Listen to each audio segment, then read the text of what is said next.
Hello and welcome to DataSunrise demo. This time we'll review database native training mode. DataSunrise has three modes and you can use them simultaneously. Well, in case of the database native training mode, DataSunrise operates with logs provided by the database instance.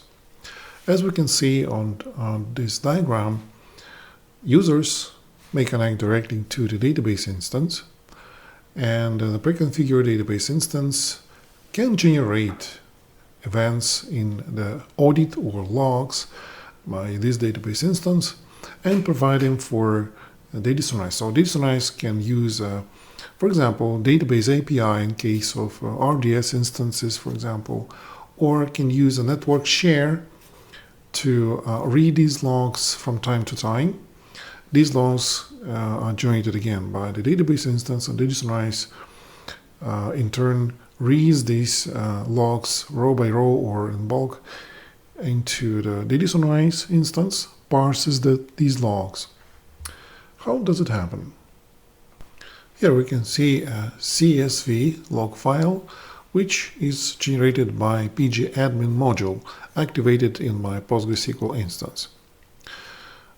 DataSunrise can read this file and parse the data from this file and then provide information for the audit.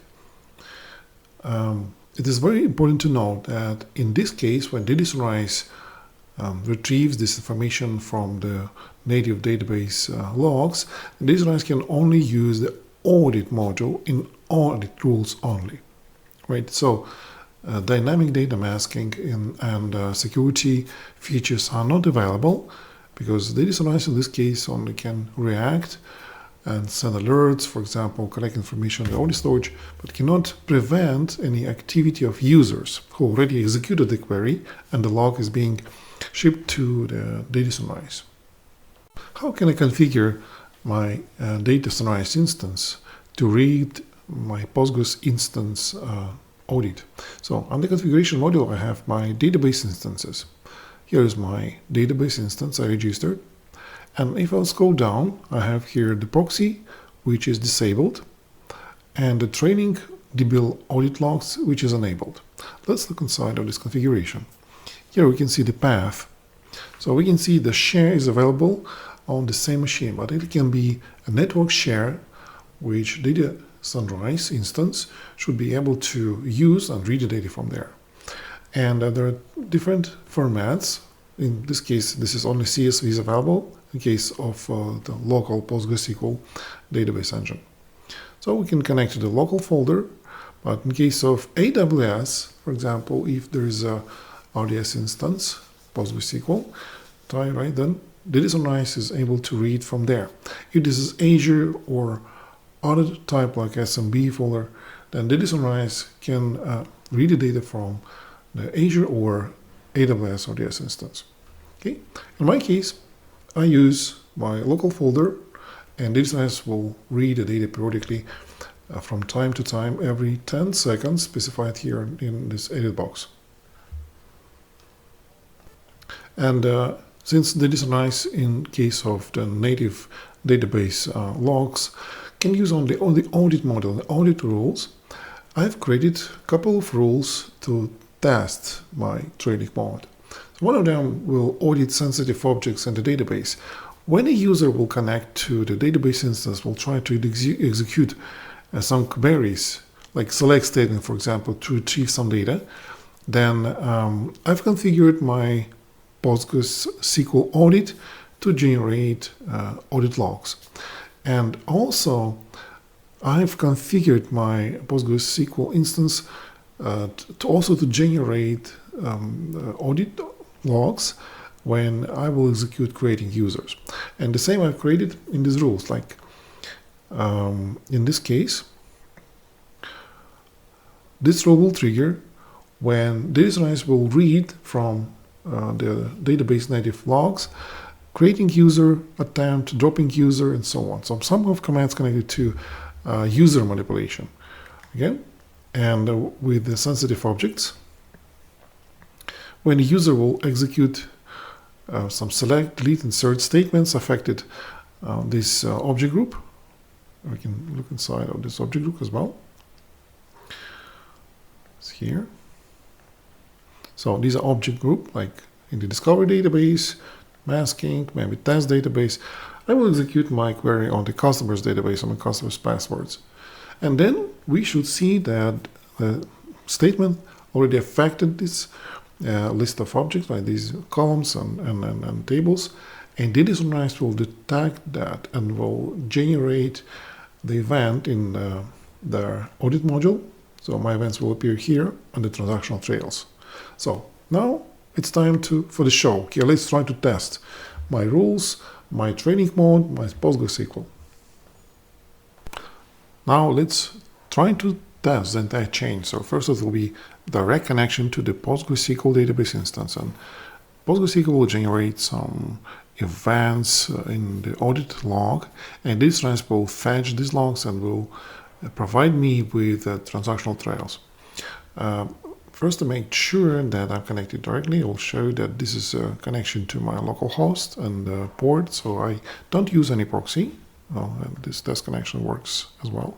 Okay, and first I will select some statements from the sensitive objects included in PG sensitive data object group. This is the first one, customers. Another one, customers' passwords.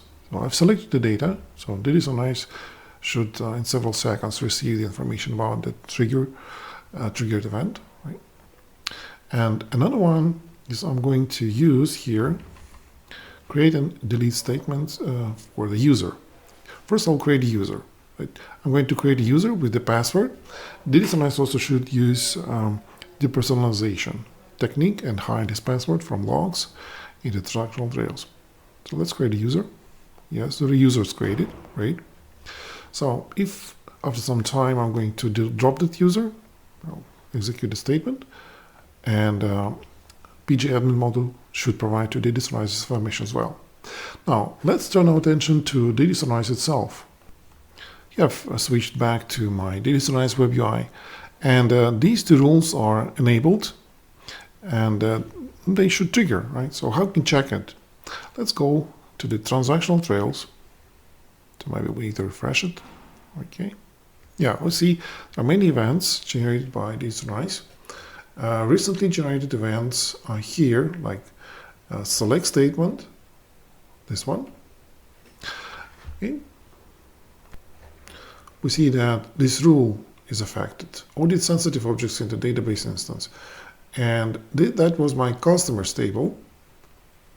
And I don't see here, I don't see any query results, because the transactional trails from the database audit doesn't provide me this information either, right? But objects are here, the queries here, and all required information as well. So if I go to another one, like create user like this, okay, let's open up.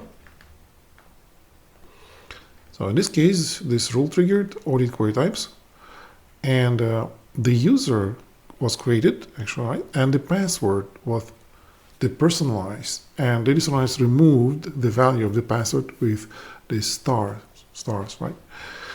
And when it dropped the user, there was another drop user statement here. Let's open it again. And we see that the same rule is affected, because the rule contains many query types for manipulating users, right? And this time, I dropped the user. Okay, this information appeared here, right? So this way we can collect this information from the native database logs and audit and provide to DataSunrise. And DataSunrise can use database native training mode without the need to run any proxy, right? In this case, users may connect, for sure, directly to the database instance. And DataSunrise does not need to have any proxy enabled and running to listen to the traffic or intercept the connection, right? However, in this case, we can use only audit rules and transactional trails. And the information about the query results also will not be provided. However, This case, this time it covers a lot of cases like receiving alerts on direct execution of queries in the database instance, like for example someone connected via SSH or RDP and tries to execute queries right in the database instance. Well, DataSunrise can provide you with alerts and information regarding such events. Okay, thank you for watching.